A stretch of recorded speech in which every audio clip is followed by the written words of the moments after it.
السلام علیکم. محمد اظہر صدیق اپنے پروگرام پولیٹیکل ڈائریز کے ساتھ حاضر خدمت ہے. چیزیں آپ کے سامنے ہیں، تیزی سے بڑھ رہی ہیں، اور کیا سوال آج ہر ایک کی زبان پہ، کیا عمران خان کا ملٹری کورٹ میں ٹرائل ہونے جا رہا ہے؟ دو باتیں اس میں ہیں کہ 9 مئی کے حوالے سے ایک بات ہو رہی ہے، ایک جنرل فیاض حمید سے جوڑا جا رہا ہے. جنرل فیاض حمید کے حوالے سے تو مجھے پتہ ہے کوئی ایویڈنس سامنے نہیں ہے ریکارڈ کے اوپر، اور 190 ملین پاؤنڈ میں 342 کا جو بیان عمران خان کا ہے، اس نے تو کیس میں بریت کی جان رکھ دی ہے. سب سے پہلی جو گفتگو میں کرنی ہے کہ عمران خان کا ملٹری کورٹ میں ٹرائل ہو سکتا ہے، نہیں تو آنسر از بگ نو. ایسی ایویڈنس نہیں ہے. اور کل اور پرسوں 2 دن، پرسوں تو میں سپریم کورٹ میں آئینی بینچ کے سامنے تھا جب یہ سارے سوال اٹھ رہے تھے. وہاں ایک سوال جو ملٹری کورٹ 9 مئی کے حوالے سے بات ہو رہی ہے، جو تقریباً ٹرائل کمپلیٹ کر لیا ہوا ہے، اور اس میں right to fair and due process of law کی بات ہے ہی نہیں ہے. اس میں جو شہادت کا معیار، جو پلیڈنگ کا معیار، وہ معیار ہے ہی نہیں، اور نہ ایکسپرٹی کی بات ہے. وہاں جو طریقہ کار ہے وہ وہاں ڈسپلن فورس کے اندر تو بہت ضروری ہے، کسی حد تک وہ میں اتفاق کرتا ہوں. لیکن جہاں سویلین کا معاملہ ہے، سویلین میں آرٹیکل 10 آ چکا ہوا ہے، اور اس 10 کو سامنے رکھتے ہوئے آپ کو آگے لے کے چلنا ہے. بہت سے اور سوال یہاں یہ بھی پیدا ہوتا ہے کہ اس میں رائٹ اپیل کا رائٹ کانسٹیٹیوشنل رائٹ اور عدالتی رائٹ نہیں ہے. وہ ہائر آفیسرز کے پاس ہونی ہے، اور وہی نے سبھی نے فیصلہ کرنا ہے. تو یہ سوال یہاں پوچھا گیا کہ ایف آئی آر کوئی ہوئی، ٹرائل کیسے ٹرانسفر ہوا. میں بارہا یہ بات تذکرہ کر چکا ہوں کہ اگر ملٹری کورٹ میں لے کر جانا ہے تو عام دہشت گردی کی کورٹ میں معاملہ ہے، ٹھیک ہے جی، وہاں معاملہ ہے، وہاں پر ایویڈنس لیڈ ہو، وہاں دیکھی جائے کہ ایویڈنس ایسی موجود ہے تو پھر سے ٹرانسفر کر دیا جائے. اب ایسے نہیں کہ آپ کسٹڈی لے لیں اور معاملات کو لے کر چلیں. پہلے تو یہ سیٹ، اور اسی لیے فل بینچ نے، بڑے بینچ نے، اکثریتی بینچ نے ملٹری ٹرائل جو ہے نا وہ سیٹ اسائڈ کر دیے تھے. اب وہ ججز وہاں نہیں رہے، اب ججز اپنی مرضی کے ہیں تو ایک علیحدہ بات ہے. لیکن ساتھ ساتھ سوال وہاں جسٹس جمال مندوخیل کے بڑے واضح سوال تھا، جسٹس مسرت ہلالی صاحبہ کا سوال تھا، اور وہ بڑا مشکل ہو گیا ہے. پھر ساتھ ساتھ کہ ہماری پریمیئر ایجنسیز جو ہیں، کیا وہ ان کے پولیٹیکل سیل ختم ہو چکے ہیں، وہ بیان الفی مانگے اصغر خان کے کیس کے حوالے سے، تو وہ بھی دیکھا جائے تو اس سٹیج کے اوپر ہی آ کر یہ بات آنا اور فیاض حمید کا آ جانا. اب فیاض حمید کی جتنی چیزیں جو ساری سامنے آئیں، اس میں سے تو مجھے عمران خان کے اگینسٹ تو کوئی نظر نہیں آ رہا. اگر کوئی مثال کے طور پر کوئی سرگرمیاں اگر ان کی تھی بھی تو وہ دیکھنا پڑے گا کہ کس کانٹیکسٹ میں آتی ہیں. اور یہ بھی دیکھنا ہے کہ جب آپ ریٹائر کے بعد اگر کوئی سیاسی سرگرمی کرتے ہیں، کیا یہ جرم ہے؟ تو مجھے تو ایسی کوئی پروویژن نظر نہیں آئی ہے. آئین کے اندر یہ ہے کہ آپ جب سیاسی عہدہ آپ کے پاس تھا، یعنی سرکاری عہدہ تھا، صدر تھے یا باقی آپ لوگ جج تھے، تو اس کے 2 سال تک پابندی ہے کہ آپ کوئی سرکاری ملازمت نہیں کر سکتے. لیکن اس میں ایسی پابندی کوئی نہیں ہے کہ آپ سیاست نہیں کر سکتے. یہ میں اس حد تک تو ہے، چلے میں سیاست کی طرف بھی لے جاتا ہوں، لیکن اس کا اطلاق ان معاملات کے اندر نہیں ہوگا. یہاں میں کلیئر ہوں. اس لیے یہ بھی جرم نظر نہیں آتا ہے.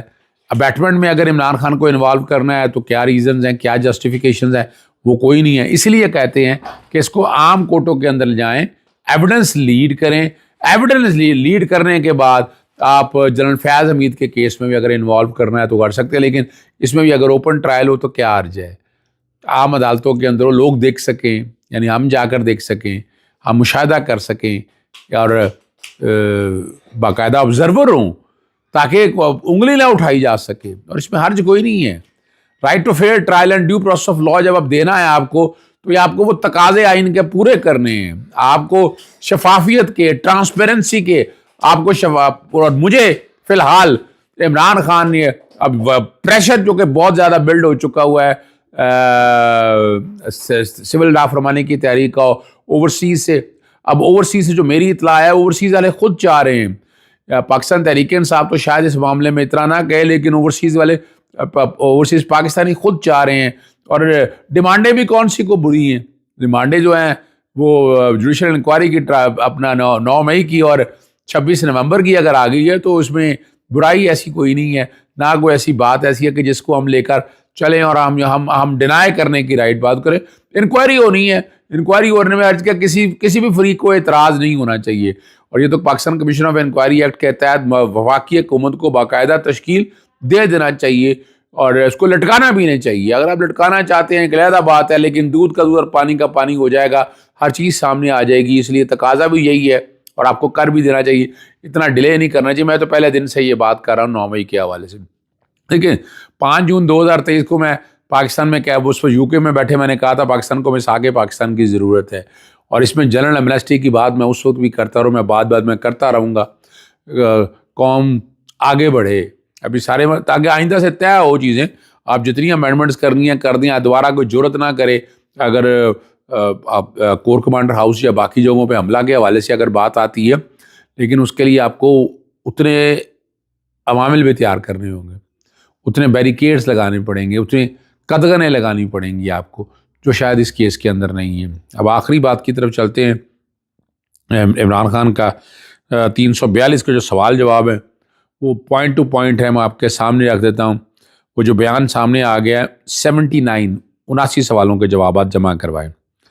اور بھٹو ریفرنس میں دیکھیں, میں نے بھٹو کا ٹرائل جو خود پڑھا ہے, فیئر ٹرائل نہ ہونے کی نشاندہی سپریم کورٹ نے کی, اس لیے میرے کیس میں بھی ہے, میں اتفاق کرتا ہوں اس بات سے. عمران خان کے کیس میں رائٹ ٹو فیئر ٹرائل نہیں ہے. اور استغاثہ کے گواہ متعلقہ بینک نے اکاؤنٹ ہولڈر کی ہدایت پر سپریم کورٹ کے رقمیں جمع کرائی.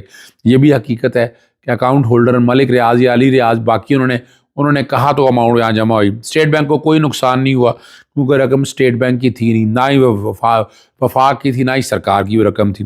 استغاثہ کے گواہ القادہ یونیورسٹی کے چیف فائنینشیل نے بیان دیا القادہ یونیورسٹی کے مالی معاملات میں عمران خان کا کوئی لینا دینا نہیں.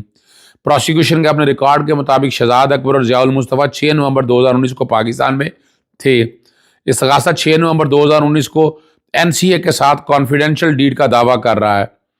نواز شریف اسداری شہباز شریف قاضی فائزہ کا ARU کا ریکارڈ نیب نے ضائع کر دیا. یہ بڑا اہم معاملہ ہے. کیوں ضائع کیا ریکارڈ؟ یہ آنا چاہیے نا سامنے, پتہ تو ہونا چاہیے نا کہ ریکارڈ کیا ہے. اور پرویز خٹک کو 9 مئی کیسز سے فری کر کے اسے میرے خلاف گواہ بنایا گیا. اور پرویز خٹک نے کابینہ میں ایک اجلاس میں کوئی اختلافی نوٹ نہیں لکھا. یہ بڑا اہم ہے. اگر بات تھی تو وہاں پر کرتے نا آپ. چیئرمین نیب آفتاب سلطان بھی متفق نہیں تھے کہ یہ انکوائری دوبارہ کھولی جائے.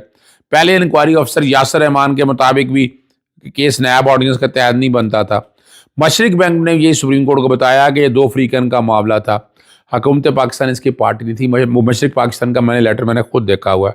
پروسیکیوشن کے گواہ نے بتایا کہ القادر ٹرسٹ نے یا میری کسی فیملی رشتہ دار نے کسی طرح کوئی فائدہ حاصل نہیں کیا, اور میرے دور مریم نواز کے خلاف کرپشن کیس چلا, اس لیے اس کی تسلی کے لیے میری بیوی کے خلاف جھوٹا کیس بنایا گیا.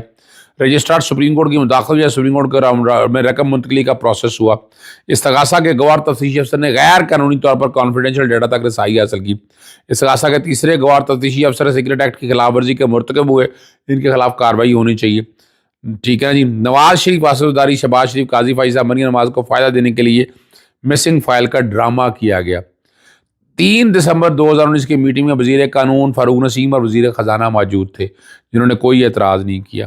فائنانس ڈویژن کی رقم سپریم کورٹ کے اکاؤنٹ میں ٹرانسفر ہونے کی وجہ سے نامعلوم ہونے کا سوال ہی پیدا نہیں ہوتا. 458 کنال زمین نہ میرے کسی فیملی ممبر کے نام ٹرانسفر ہوئی. جب تک ٹرسٹ نہیں بنا تھا زلفی بخاری کا نام تھی, پھر القدر کے نام پر ٹرانسفر ہوئی. بطور وزیر اعظم القادر ٹرسٹ کی کوئی جگہ لینے یا ڈونیشن لینے کا کوئی گواہ نہ کوئی ثبوت ہے. یہ غیر قانونی فائدہ لینے کا سوال ہی پیدا نہیں ہوتا. 190 ملین پاؤنڈ UK اور پاکستانی منتقلی والے سے کوئی سہولت نہیں دی. اب یہ بڑا اہم معاملہ ہے. اکاؤنٹ ہولڈر نے آؤٹ آف کورٹ سیٹلمنٹ کی, اکاؤنٹ ڈی فریز کرائے, رقم سپریم کورٹ کے اکاؤنٹ میں منتقل کرائی. میں آپ کو پہلے دن سے یہ بات کر رہا ہوں. کابینہ نے مشاورت کے طور پر متفقہ منظوری دی تھی. تو اگر ایک 342 کا اسٹیٹمنٹ اگر آپ پڑھ لیں, سارے سوالوں کے جواب دیکھ لیں, it is a case of no evidence. Imran Khan نے کوئی ذاتی فائدہ نہیں لیا. کابینہ کے جتنے ڈیسیجنز ہیں ان کو پروٹیکشن حاصل ہے. نئے جو قانون ترمیم ہو چکا ہے, تو یہ بریت کا کیس ہے. لیکن لگ یہی رہا ہے کہ اس میں عمران خان کو اور بشرا بی بی کو سزا دیں گے تاکہ اندر رکھ سکے. لیکن کب تک رکھ سکیں گے, زیادہ دور نہیں ہے. زیادہ دور نہیں ہے. اجازت چاہتا ہوں. السلام علیکم. اللہ حافظ. پاکستان زندہ باد.